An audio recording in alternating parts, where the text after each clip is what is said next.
Hari ini saudara mesti tulis banyak, bukan dengar banyak, karena kita langsung masuk ke dalam ajaran-ajaran yang penting dari filsafat Konfusianisme.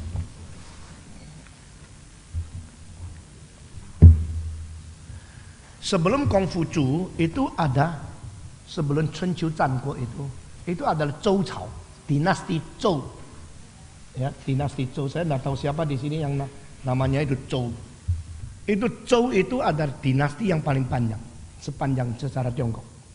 Dari seluruhnya adalah 800 tahun. Nah, ada dua raja, satu Zhou Wenwang, satu Zhou Wuwang. Dan ini adalah raja yang baik sekali. Sebenarnya sebelum Zhou masih ada Shang, sebelah Shang ada Xia. Sebelum ada Xia, ada 3 orang yang agung luar biasa di sejarah Tiongkok. Nah, itu semua menjadi pujaan dan menjadi sembah sujud orang Tionghoa, mengagumi orang-orang yang kuno sekali. Satu pertama namanya Yao. Yao itu saya sama saya, Tang. Jadi Tang Yao ini orang pada waktu dia tua, waktu dia mau mati, orang tanya, engkau pemerintahan begitu bagus, begitu jujur, begitu makmur, begitu adil, begitu penuh dengan kasih sayang, dan begitu rajin, begitu setia, dan begitu sukses. Kalau engkau mati, siapakah? Maka mereka lihat-lihat, anaknya lumayan. Ada satu anak dari dia bagus. Dia bilang tidak bisa. Jadi raja ini mengatakan, anak saya kurang pinter, anak saya kurang bijak, kurang lincah, dan saya mau turunkan kuasa saya kepada orang yang lebih baik dari anak saya. Agung enggak? Maka dia cari-cari di seluruh negara, akhirnya menemui seseorang namanya Sun. Sun ini setia sekali dan cinta sekali sama orang tua, dan kerjanya betul-betul bagus dan rajin luar biasa, jujur, dan dia tidak pernah mengatakan dia capek kalau kerja. Maka Yao berkata, sebenarnya kalau saya mati, tidak usah pakai anak saya. Anak saya bagaimana baik pun kalah sama orang ini. Saya sudah menemukan, mengamati dia lama. Serahkan kerajaan ini dan takhta ini kepada Sun. Dia yang bisa mengatur seluruh Tiongkok secara paling bijak dan paling baik. Mereka itu menangis, mereka sangat terharu. Lalu mereka mentaatkan dia, serahkan kerajaan kepada Sun. Waktu Sun sebelum mati, itu terjadi banjir besar-besaran di Tiongkok. Itu ada satu sungai yang namanya Yellow River. Sekarang Yellow River sudah sangat-sangat payah. Karena apa? 365 hari 1 tahun, kira-kira 190 hari tidak ada air di bagian menuju kepada muara. Karena ini adalah satu sungai yang tanahnya begitu banyak, kadar daripada tanah itu begitu banyak sejak ribuan tahun, sehingga kalau itu engkau ambil air daripada sungai itu warnanya kuning, maka Yellow River. Nah, kalau you tunggu 1 malam, pengendapan itu bisa sampai 40%. Jadi banyak tanah. Sehingga tanah terus dari pegunungan itu mengalir turun mengikuti sungai ini. Sehingga makin lama makin menjadi dangkal. Sudah dangkal, air membanjir. Jadi ini adalah sumber kebudayaan China, juga adalah sumber kecelakaan Cina. Yellow River. Nah, kalau you lihat ya, di dalam peta Tiongkok ini, maka Tiongkok itu mempunyai 2 sungai yang penting. Yang satu itu adalah Yellow River, yang 2 itu adalah Yangtze River. Hong Kong di sini, Shanghai di sini, Beijing di sini. Nah, semua dari provinsi Qinghai. Dari sini ada satu sungai yang kira-kira 4.700 km. Dari pegunungan di Qinghai sampai Pohai di Shantung. Ini Korea, ini Jepang. Lalu sungai yang lain sama daripada satu tempat, juga di sini. Akhirnya sampai keluarnya di Shanghai. Ini kira-kira lebih daripada 5.500 kilometer. Nah, Changjiang ini yang River adalah salah satu sungai yang paling panjang di dalam semua sungai dunia, di antara kira-kira 4 sungai yang paling besar. Amazon, Mississippi, Nile, sama ini. Ada sungai yang paling panjang di dunia, meskipun bukan paling besar. Nah, ini adalah tempatnya orang Cina berasal. Kalau ditelusuri sampai 5.000 tahun, 5.400 tahun yang lalu, itu ada Longshan Wenhua, Yangshao Wenhua, kebudayaan Longshan, kebudayaan Yangshao. Sampai sekarang guci-gucinya masih ditemukan. Ya. Guci-guci yang 5.500 tahun itu, mungkin ada 2 yang berada di itu Museum Gajah di Jakarta. Ya. You mesti tahu ya, Museum Gajah mempunyai barang-barang Cina yang terbaik di antara 10 museum terbesar di dunia. Setiap kali saya masuk dan ketemu Cina, ketemu orang lain. Orang Chinese cuma tahunya duit. Yang lain tidak tahu mau apa lu. Bener, saya mesti marah-marah sama kamu. Filsafat tidak tahu, cerita tidak tahu, sejarah tidak tahu, barang-barang berharga dari kebudayaan tidak tahu, tahunya duit. Kalau yuk diturunin sama engkongmu satu guci yang betul-betul mahal, engkau akhirnya tidak disimpan, serahkan kepada perdagangan atau menteri perdagangan supaya dapat izin. Goblok. Maka banyak menteri-menteri di Indonesia memiliki barang-barang Cina yang berharga lebih daripada banyak orang Tiongkok. Karena kita tidak rasa itu berharga. Nah, ini sekarang masih bisa dibeli. Benda-benda dari Yangshao Wenhua, dari Longshan Wenhua di Hong Kong masih ada yang jual 5.500 tahun masih ada. Tempat terakota tidak terlalu mahal kalau dibanding daripada porselin yang maju sekali di dinasti Ming sama Qing, itu harganya nothing, tetapi umurnya 5.000 tahun lebih. Jelek, ada gambaran yang sederhana seperti miring-miring wacik-wacik itu yang begini. Untuk minum, untuk apa? Alat. Ini membuktikan Tiongkok 5.000 lebih tahun yang lalu sudah mempunyai kebudayaan yang sangat tinggi. Nah, ini adalah Yangtze River sama Yellow River. Nah, pada waktu zaman Sun tadi ini Sun, terjadi banjir yang mati-matian, mematikan ratusan ribu orang. Maka dia memanggil seorang yang namanya Kun, mengatakan, coba you tangani banjir ini. Kun itu caranya cuma satu. Di mana ada air dibikin tembok, tanggul. Tanggulnya makin tinggi, air lebih tinggi, tanggul lebih tinggi lagi. Kalau air lebih tinggi, tanggulnya lebih tinggi lagi. Akhirnya tanggulnya yang menang atau air yang menang? Air yang menang, jebol. Lalu dia bikin lagi tanggul di sini tanggul situ air, sini tanggul situ air. Banjir dah habis. Akhirnya dia dihukum.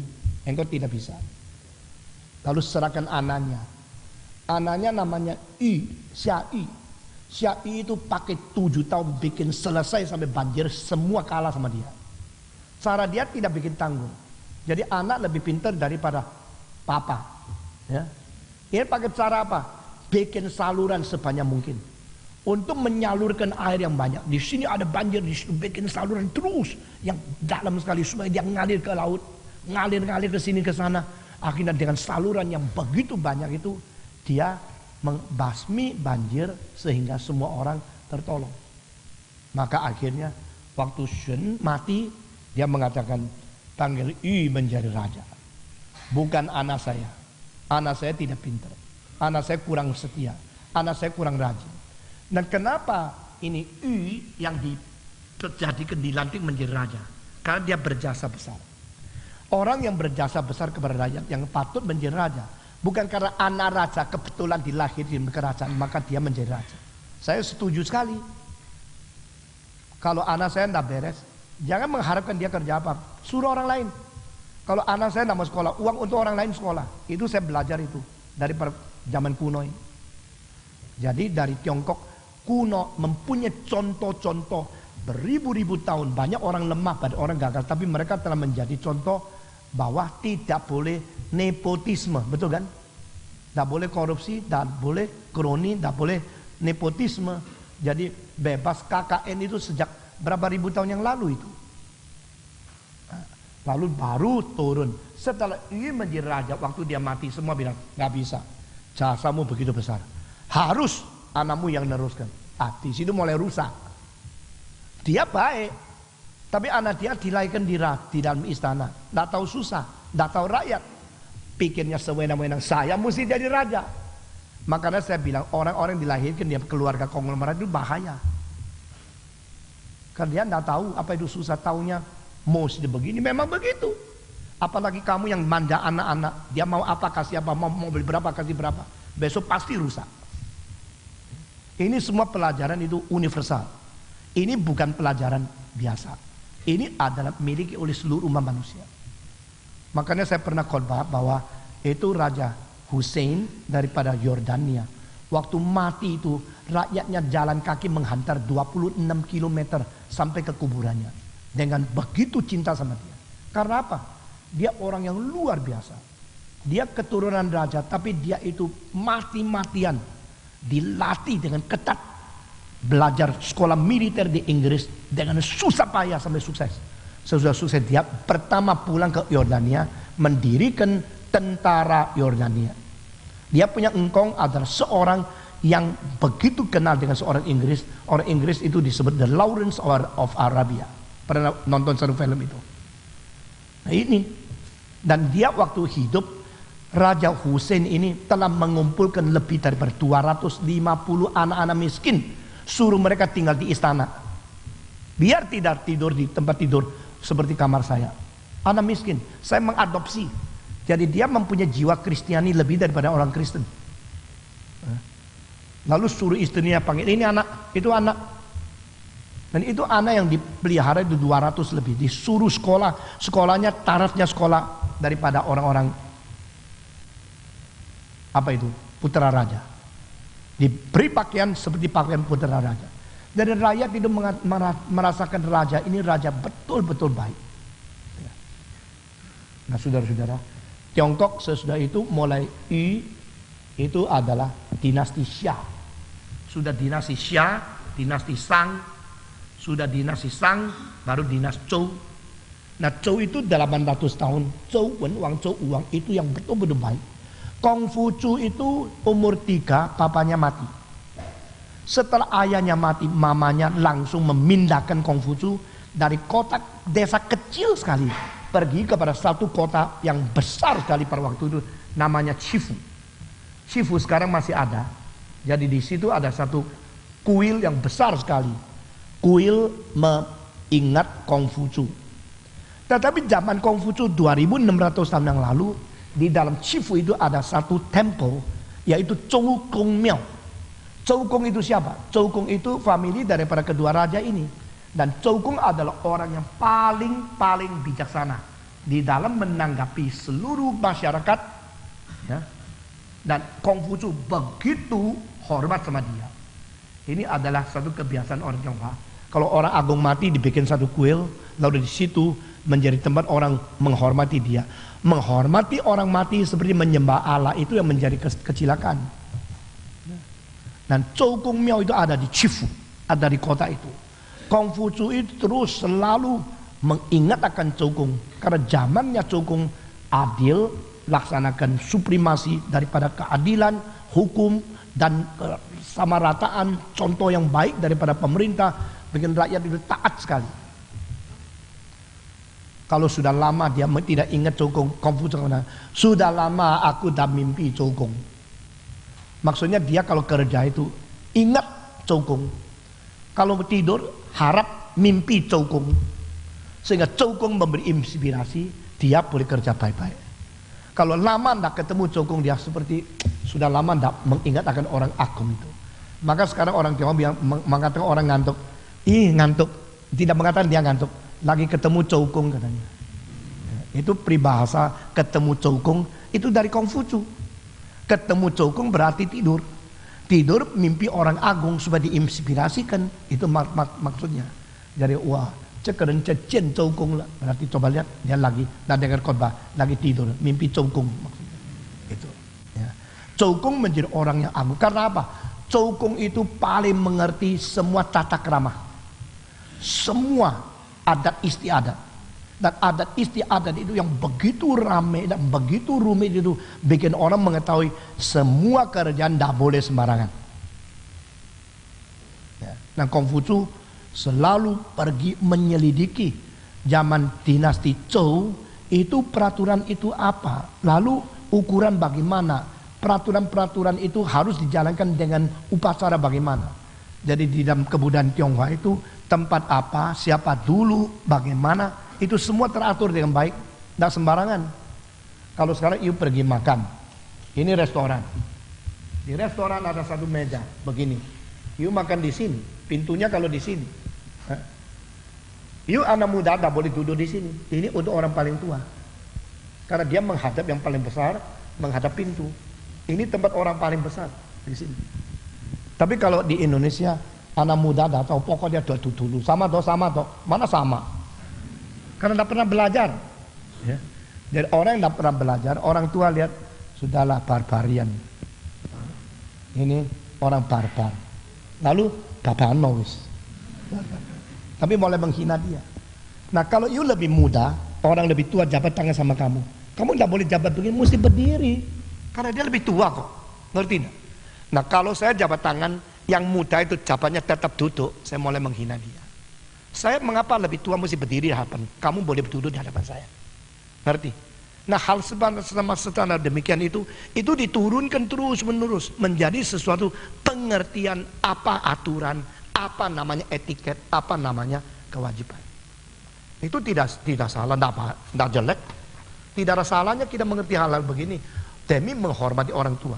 Jadi bagi Konghucu, orang yang tidak tahu orang kuno, tidak belajar dari bijaksana, pengalaman, dan tidak menghormati orang tua, orang itu seumur hidup tidak bisa sukses apa-apa. Dia akan menjadi egois. Nah, itu pengajaran Konfusianisme sangat ketat di dalam hal mendidik anak muda, menghormati yang sudah tua, dan pengalaman-pengalaman bijaksana yang diturunkan dalam sejarah. Karena itu menjadi pangkalan bagi engkau mempunyai perasaan tanggung jawab yang baik. Ini penting sekali. Dan ada seorang yang sangat dikagumi oleh Konghucu, itu namanya Zichan. Zichan itu pernah menjadi pemerintah 20 tahun. Dan pada waktu dia mati, itu zamannya sama Konghucu. Waktu Zichan mati, rakyat nangis, Konghucu juga nangis. Kenapa? Karena Zichan cara memerintah lain sekali sama orang lain.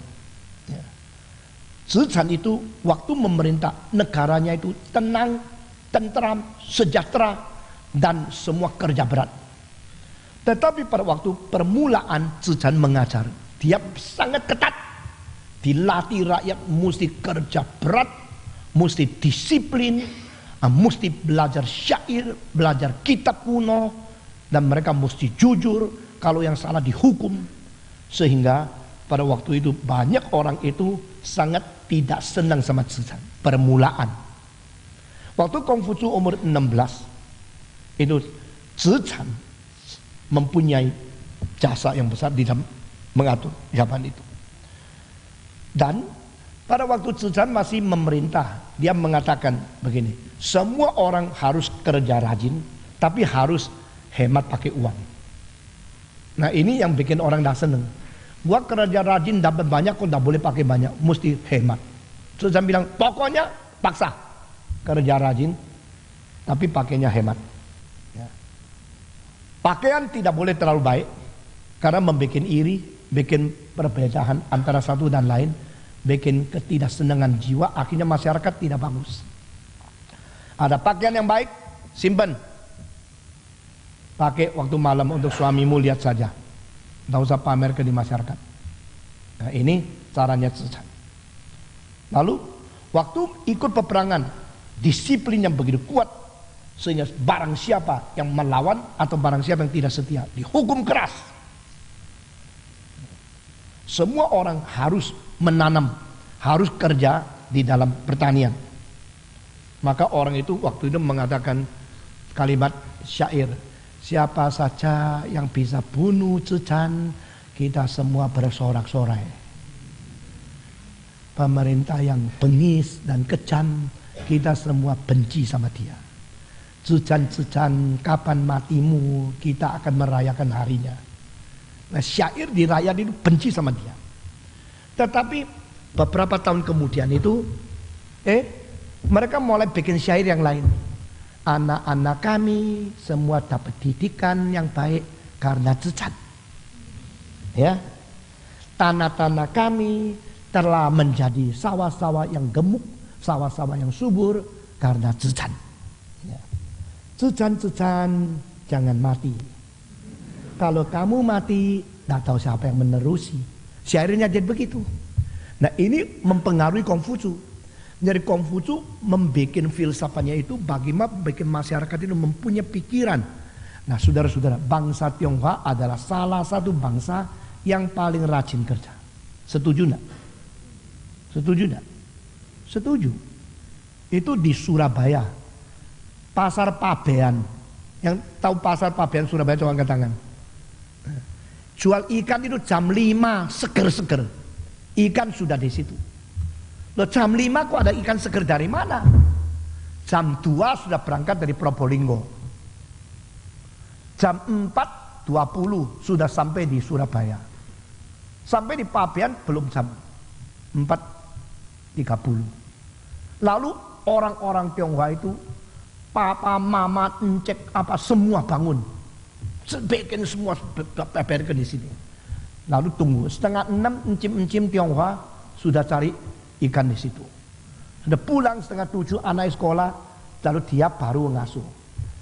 Nah, setelah diambil alih oleh koperasi, mereka bilang jam 8 jam kantor. Kerjaannya pulang jam 4. Semua bangun jam 6, jam 7 mandi, jam 8 di situ. Ikannya bau semua. Ikan yang dari Probolinggo tumpuk di situ sampai jam 8 baru dibuka, semua sudah mulai basi, mulai sudah bau. Akhirnya rugi nada karu-karuan. Bukan saja demikian, kantor ada orang, yang hitung ada orang, yang kirim ada orang. Orang Tionghoa tidak. Encenya di Probolinggo, ponaannya di Pabean. Ya. Jadi yang dikirim orang sendiri, yang datang menerima orang sendiri. Jadi tidak banyak pakai sekretaris, administrasi, dakar-dakaran. Itu administrasi yang bagus. Sekarang Amerika ya mempunyai administrasi yang bagus karena uang mereka itu banyak daripada luar negeri. Misalnya Caltex, 50% untung itu dari Indonesia. Jadi mereka bisa mendapat profit banyak berdasarkan cara di mana tidak sadar. Itu orang Asia yang hidup miskin sekali, uangnya dan sumber alamnya diambil mereka.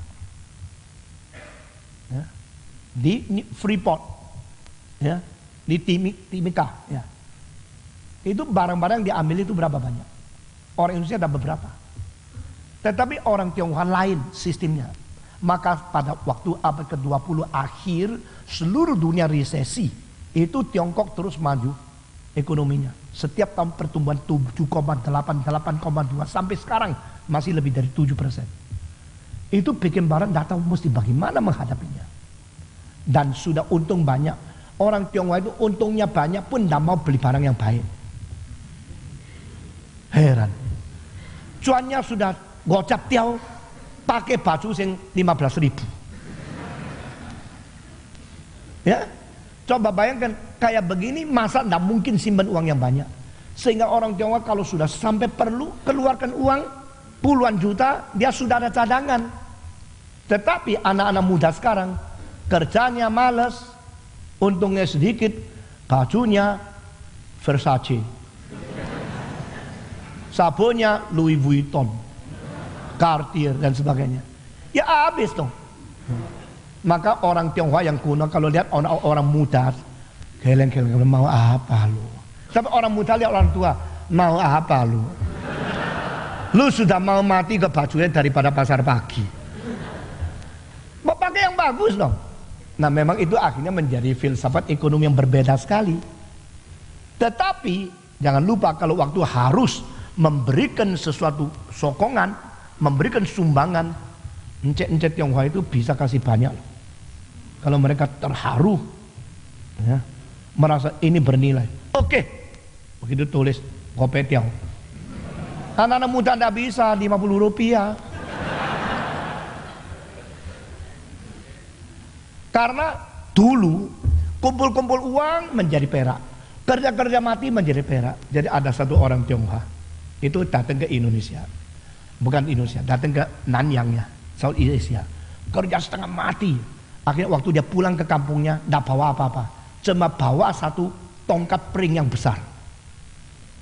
Jadi dia pegang tongkat pring itu, jalan terus, dan di situ semua orang bilang, oh ini pulang dari luar negeri, ayo sambut dia.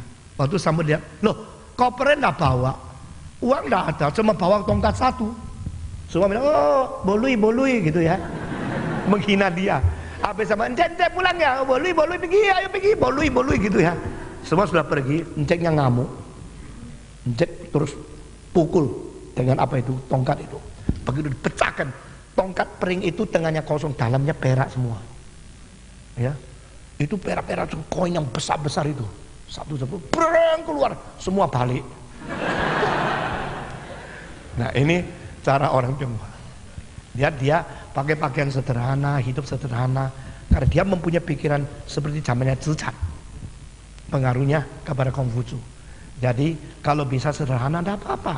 Ada orang ya sendiri pakai terbaik, yang sisa-sisa yang bau-bau kasih orang lain. Makanan sudah rusak, bagi-bagi. Semua mereka tahu kalau saya dermawan. Ada semacam orang Tionghoa sendiri pakai jelek, tapi dia tidak mau kasih orang jelek.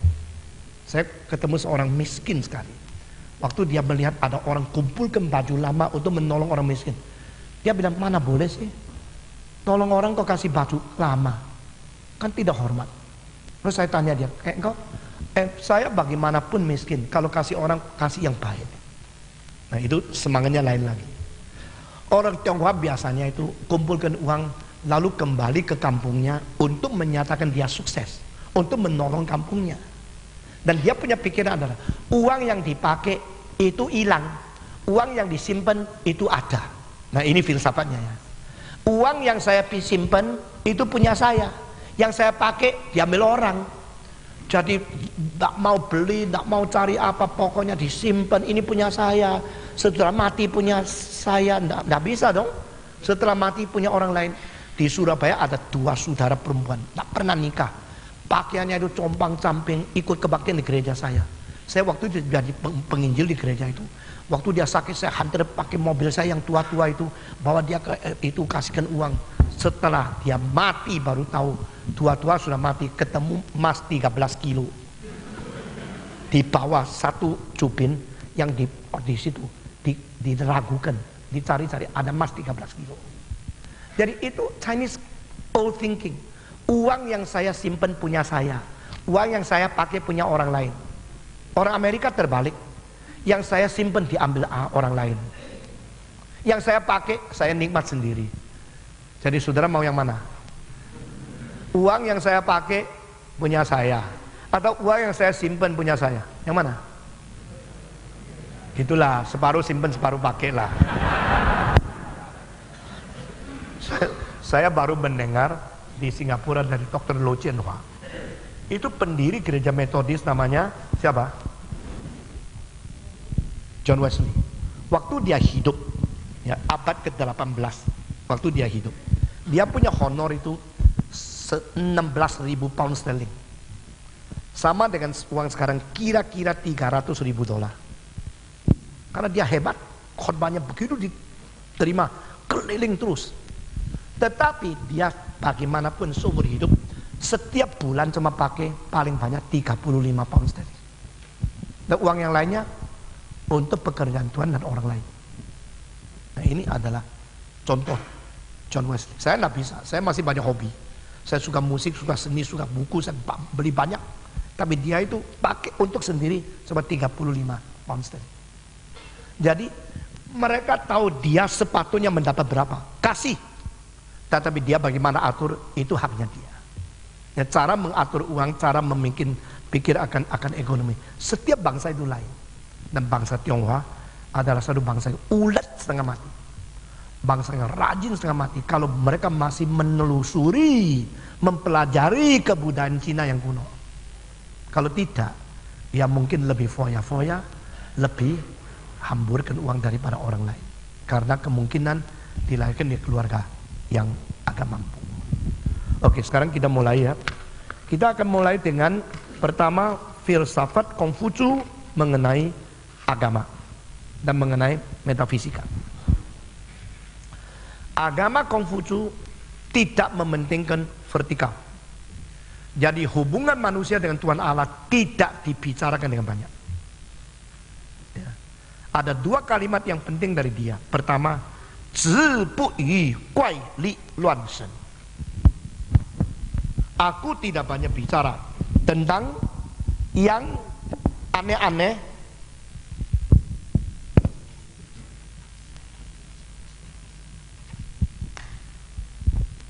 atau kuai li luan sen, tentang hal yang kacau, yang aneh, yang berkuasa besar, dan tentang dewa-dewa. Ini bukan pembicaraanku. Jadi Konghucu punya agama bukanlah agama yang bervertikal, menyembah, berbakti, berdoa dan sebagainya. Dia tidak banyak bicara ini. Semua mengenai hal-hal yang sangat serius, yang misterius, yang begitu gaib, yang begitu menarik, yang begitu berkuasa, mujizat dan sebagainya. Itu bukan pembicaraan saya. Jadi masih ada banyak. Oke. Nah, bagus. Ini bisa dirobek dan tidak, fondasinya kuat. Ini. Kedua, dia mengatakan wei zhi sheng yan zhi shi. Kalau saya belum mengerti apa itu namanya hidup, bagaimana saya bisa mengatakan saya tahu sesudah mati itu apa? Nah, ini adalah dua kalimat daripada Konghucu yang bikin dia tidak banyak bicara tentang agama, dan life after life and life to God, faith to the mysterious things, itu di luar dia. Maka Konghucu karena dua sikap ini, maka dia tidak banyak kecimpung ke dalam pengertian tentang sesudah mati, kekekalan, rohani, atau dunia yang supranatural. Ini semua tidak di dalam pikiran dia. Maka seluruh ajaran agama yang boleh kita katakan dari dia itu hanya berada di dalam hubungan manusia dengan manusia yang jelas. Tetapi tidak berarti kalau Konghucu tidak mempunyai konsep Allah, tidak berarti dia tidak percaya kalau ada kuasa di atas. Bukan. Karena Konghucu mengatakan bahwa di dalam alam semesta ini ada sesuatu yang disebut langit. Tian. Langit itu ada, dan langit itu mempunyai kuasa. Sehingga muncul berkali-kali daripada kalimat Konghucu mengajar tentang kuasa langit. Kalau saya bersalah, langit akan benci kepada saya. Langit akan tidak suka kepada saya. Nah, ini ada kalimat keluar dari Konghucu sendiri. Maka dia istilah kalimat itu adalah Zhi su fou zhe tian yan zhi tian yan zhi.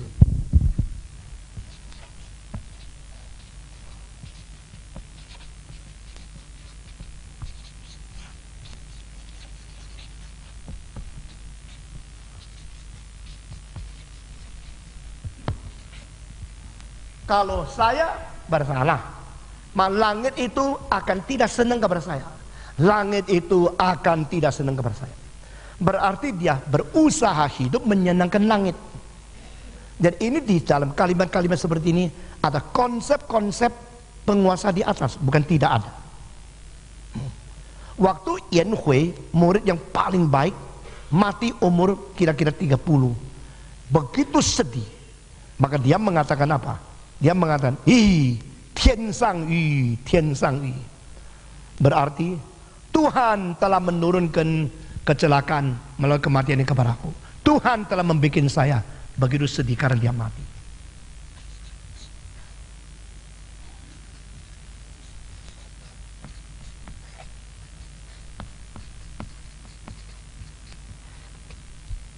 Dan ini adalah istilah langit yang dipakai oleh Konghucu. Dan dia juga merasa bahwa yang di langit itu mengatur nasib manusia. Nah, ini konsep Tuhan, konsep langit, konsep agamanya dia. Maka dia mengatakan kalimat-kalimat yang lain. Dia mengatakan 死生有命, 富贵在天. Mati, hidup, ada mandatnya sendiri. Seorang bisa menjadi kaya dan hormat ditentukan oleh langit. 死生有命, 富贵在天. Ikut coba. Jadi pada waktu dia mengatakan orang ini kaya, itu yang menetapkan dia kok. Ya. Kewajiban manusia harus kita lakukan. Penetapan itu di situ. Jadi orang itu mau tidak mau harus mengetahui ada yang mengatur. 死生有命, 富贵在天.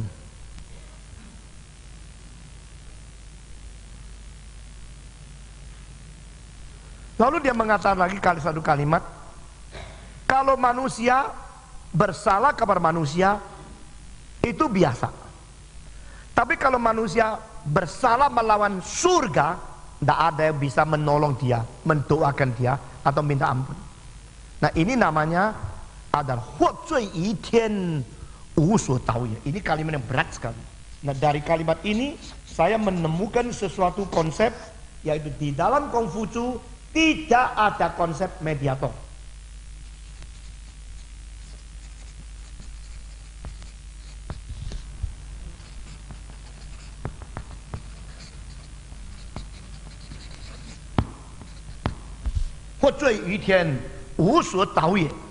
Kalau bersalah kepada langit, tidak ada yang bisa mendoakan dia.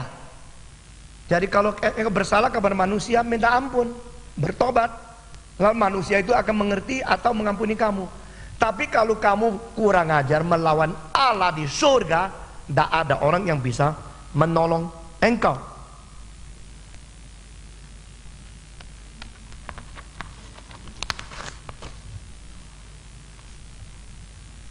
Ada kalimat lagi bahwa langit itu adalah satu bentuk dan sesuatu yang tertinggi dan teragung.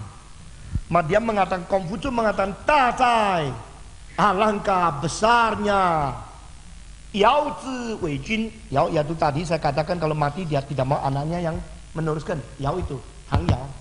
Dazai, how great is the Yao who has been a king. Yao Zi Wei Jun. Ini seorang raja.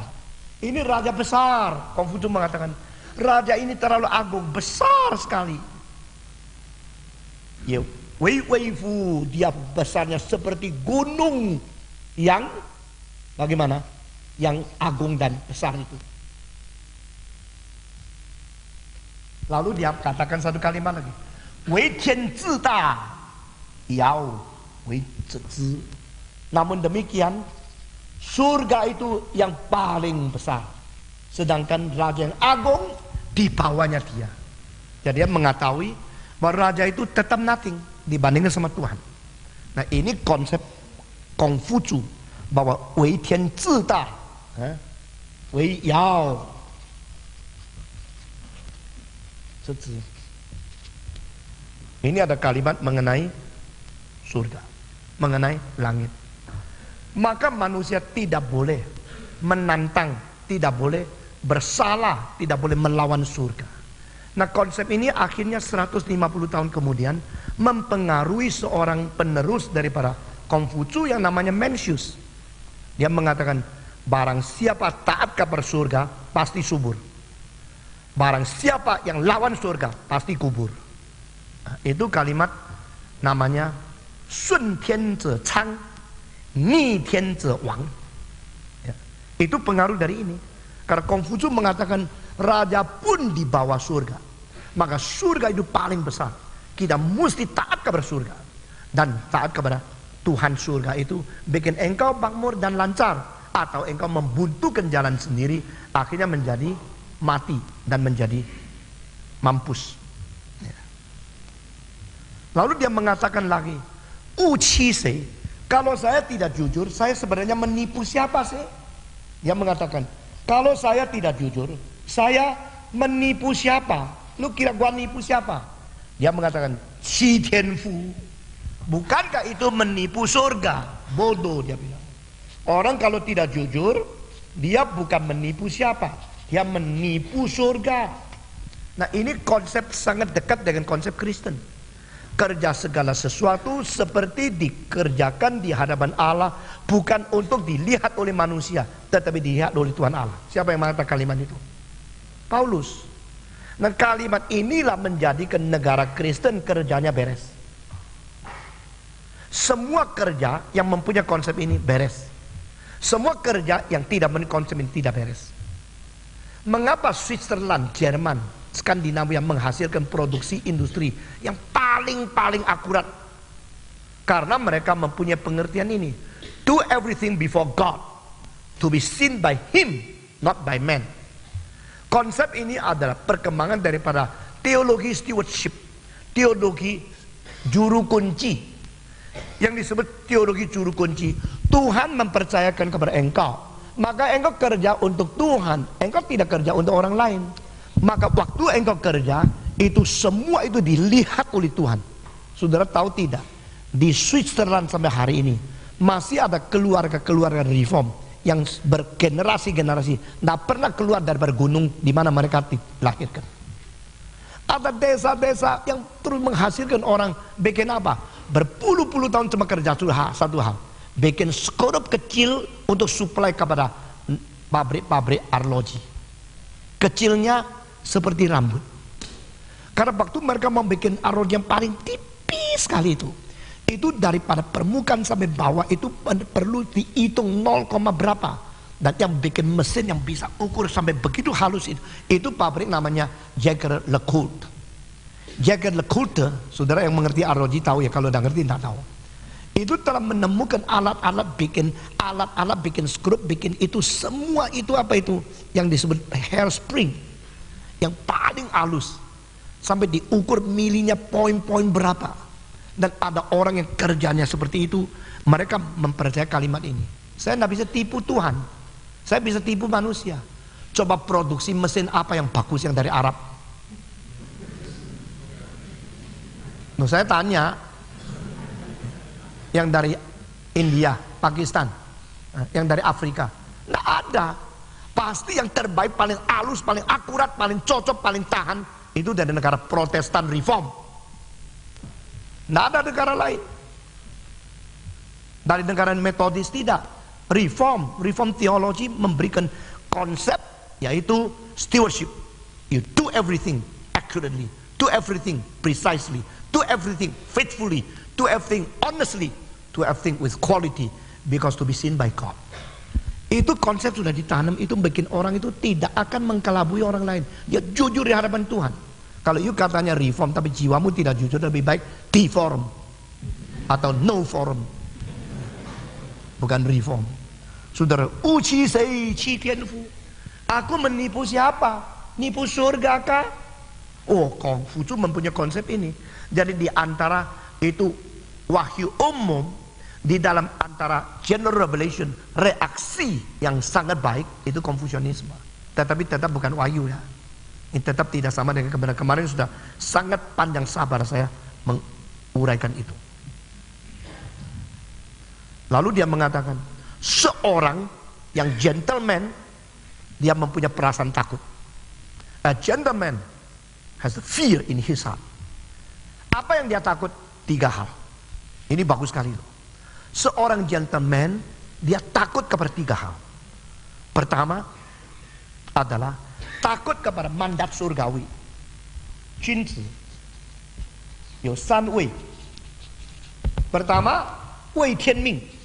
Takut ini adalah satu mandat surgawi. Saya tidak boleh sembarangan. Saya disuruh oleh Tuhan. Tuhan yang panggil, Tuhan yang mandat, mana boleh saya sembarangan. Itu istilah Tianming. Itu mandat surgawi, kehendak surgawi, perintah surgawi, makna surgawi. Itu bisa artinya begitu banyak. Muncul berapa kali dalam filsafat Konghucu. Junzi Wei Tianming. Dia takut. Ini karena dimandatkan surga. Nah, mulai kapan dia sadar dengan jelas akan hal ini? Umur 50. Jadi setelah umur 50 manusia sudah setengah abad hidup di dunia, mulai serius, saya tidak boleh sembarangan. Konfusius mengatakan kalau satu orang hidup sampai umur 40 masih dibosangi orang, sisa waktunya akan dibosangi terus. Bocah sudah. Lu sampai umur 40 sini bosan, orang sini bosan, situ semua orang jengkel sama kamu. Ya sisa hidupmu itu, yaitu objek jengkelan orang. Sudah tidak ada harapan lagi berubah. Dia mengatakan lagi, kalau muda tidak mau sekolah, waktu kecil tidak mau sekolah, waktu muda tidak mau kerja, waktu tua tidak mau mati, itu maling. Pinter. Waktu kecil tidak mau sekolah, mau apa lu? Makan tok. Waktu kerja tidak mau, waktu sehat tidak mau kerja, waktu muda juga makan tok. Waktu tua tidak mau mati. Dan seumur hidup makan orang lain. Ini maling tukang makan. Semua orang kerja untuk membiayai dia. Orang yang besar agung, dia kerja membiayai orang lain. Sampai mati masih menghidupkan orang lain. Orang yang kecil itu dari lahir membebani orang lain. Sampai mati membebani orang lain. Makin umur panjang makin malu. Betul gak? Sao er bu xiu, zhuang er bu zhou, lao er bu si, si wei zei. Bagus itu. Memang yang manusia itu ada dua macam. Ada satu macam kerja setengah mati, akhirnya dia mendapatkan uang banyak, memberkati banyak tempat.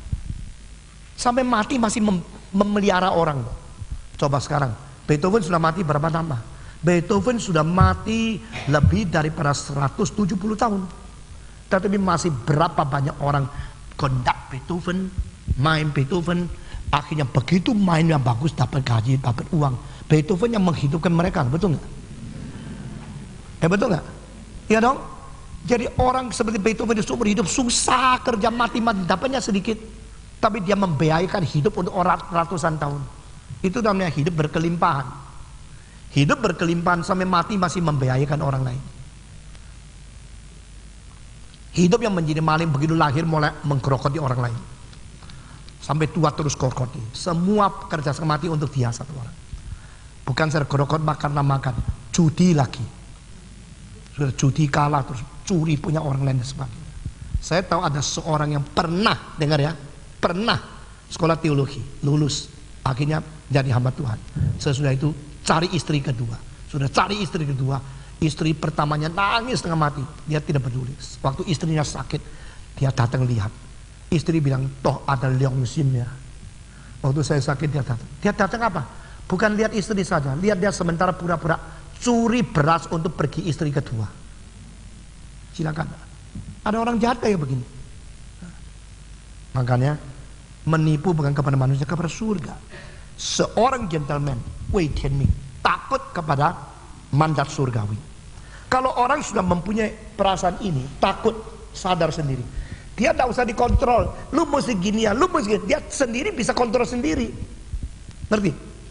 Jadi orang kalau ada Tuhan, ada perasaan takut sama Tuhan, tidak usah diawasi, tidak usah dikontrol, tidak usah terus diikuti, jangan gini, jangan ini, tidak usah. Meskipun dia anak kecil. Saya umur 17, mama saya mengatakan satu kalimat, sekarang saya sudah lega. Lepas engkau ke mana saja di ujung seluruh dunia, saya tidak usah takut lagi. Karena saya tahu, you ada perasaan takut sama Tuhan. Nah ini yang dikatakan Konfusius, Wei Tianming. Kedua, orang yang benar-benar gentleman, dia bukan saja takut kepada mandat surga. Kedua, Wei Tang, dia takut kepada orang-orang yang agung. Dia merasa hormat kepada orang-orang yang karakter yang besar dan mau menerima pelajaran dari mereka. Semua pelajaran dari kristalisasi pengalaman-pengalaman orang besar yang kuno itu turun kepada dia. Dia terima, dia taat. Ini kedua. Ketiga, Wei Seng Ren Zi Yan. Dia takut kepada perkataan-perkataan orang yang saleh.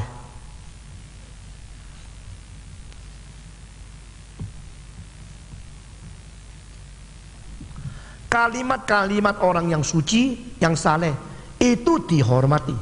Barang siapa yang menghormati Tuhan, menghormati akan orang agung, menghormati akan kalimat-kalimat yang sangat suci, itu orang gentleman.